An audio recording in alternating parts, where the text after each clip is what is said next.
So Katerin goes through so much in this series, especially with like the concentration camp and the PTSD from it all.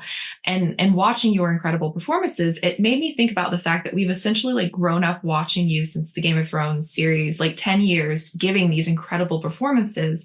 And for you as an actor, I'm curious, like, how has filming these emotionally heavy and very charged scenes changed for you? I think that now now I don't feel like my own life is affected as much, maybe. I think that I used to draw on very real things, but like I didn't really know how to put them back away again. Like I kind of like a dressing up box and you just like keep getting things out and then it just like doesn't stuff back in the right way. I think now I've like learned to fold my clothes and tidy them back away. So it really just becomes more fun that way. And you can jump around a lot more. So I think that's probably like the biggest thing that's changed. For me, for this series, I really love my background's in history. So I like always geek out when it's like a history themed project. But what I think is so interesting with this one is that at first you think it's going to be the series about like these two fashion designers, these labels that we know, you know, Coco Chanel and Christian Dior. But then it kind of peels away these layers of like this really powerful, poignant and painful story about people trying to survive during World War II.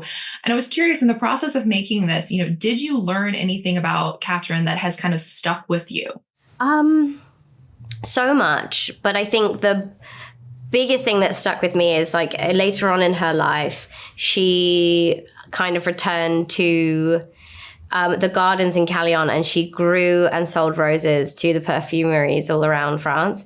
And I just think when I read that, I thought it was so inspiring. And so it kind of said more about her as a person than like so much of the other things that I'd read. Like it's such a simple thing. And I'm not even sure if she in her mind, like sees it as as symbolic as I see it, but growing, you know, life from where dirt used to be is like such an interesting way for her to spend the rest of her days. And I plant roses for her in my garden now. Oh, I love that. And that plays with the quote that's in the series as well, that creation is our survival. It's this idea of like creating something and bringing life. That's what she did. She ended up doing that too, you know? Yeah. In the process of this, I was trying to figure out like if the timing of when the show was filmed coincided with when you like debuted your fabulous buzz cut back, and I think it was 2022. Did you cut your hair for this? I did, yeah. So I shaved my hair on camera for the show. And so that's why I debuted my buzz cut back then. Because I did it. I was always curious and then I did it and yeah. I know there's so much emotion tied to our hair, and watching that, I was like, is that real? Because there was so much going on with like your expression that I was just like, it was very gutting to watch. Mm-hmm. Yeah, it was real. And it was like such a surreal experience. And yeah, I think like, you know, I was really just thinking about those girls and that moment, like that time. And like, for me, I kind of thought that, you know, the stories that were coming from the camps at the time would have been so terrifying that actually cutting your hair is probably like the least scary thing that's going to happen. And so I was really trying to like find a calmness in that moment. I felt like that was probably more accurate than it feeling. But then, you know, my own relationship with my hair, it sort of started to come through, and this cool, calm, collected performance I thought I was going to give started to like slip away. But that's like, you know, then that's real, isn't it? So yeah, it was an interesting scene to shoot. Was it nerve-wracking to do, since it's like you have one take to get it right, essentially? Yeah, I mean, I think it was more nerve-wracking for Cecile, who was the hairdresser who was doing it.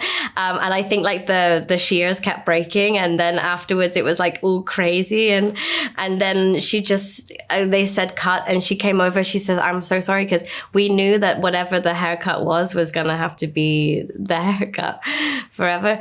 And she comes over, she said, I'm so sorry. And she gave me a a hug, and I just like burst into tears. But it was fine. It was just like, you know, it was a freedom. It was like a release, and it was done. And then we went to lunch. So it was just like the day keeps going. Yeah. As we wrap up, I did want to ask a fun question, actually about Doctor Who. Do you think you could, like, your character would ever come back? Obviously, she was an immortal, so there's a potential. Yeah, potentially. And I'd love to work with Ncuti. That would be so cool. I actually had never even think of, people are always asking me about Arya, that no one asks me about Ashilda. So maybe I would love that. Yeah, that would be cool. I think everybody at Collider would love that to happen as well. So we're definitely rooting for it. Let's make it happen together. Manifestation. Yeah. Thank you so much. I really appreciate this. Thank you. It's a pleasure to chat with you. And I love your look. It is fantastic. Thank you.